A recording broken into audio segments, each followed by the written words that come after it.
How to add a payment method in McDonald's app. Hello guys and welcome back to the channel. In this video, I'm going to give you a walkthrough on adding and managing payment methods in the McDonald's mobile app, including credit, debit cards, Apple Pay, Google Pay, PayPal, and Venmo. So let's get started. First of all, you gotta make sure that you have downloaded the original application of McDonald's from your Google Play Store or App Store and simply sign into your account. If you have not created an account already, you can simply sign up to McDonald's application following simple steps.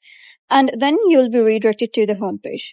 So you're gonna click on more here at the bottom right. And then you'll be able to see my account. So if you have signed into your account, you'll be able to see something like this. Click on my account and here you'll be able to see a couple of options. So you're going to click on payment options. Once you do so, you'll be able to see your preferred payment methods over here. All of the payment methods that you have added into your wallet, you'll be able to see them over here as well. To add a payment method, simply click on it. Such as I've clicked on debit and credit card, typed in your card number, expiry date, CVC or CVV number, and the name on card. Once done, simply click on save and you can use that payment method to pay for any order. So that is basically how you can add a payment method in McDonald's app. So if you found this guide helpful, give it a thumbs up and don't forget to subscribe for more helpful tutorials. I'll see you in the next video.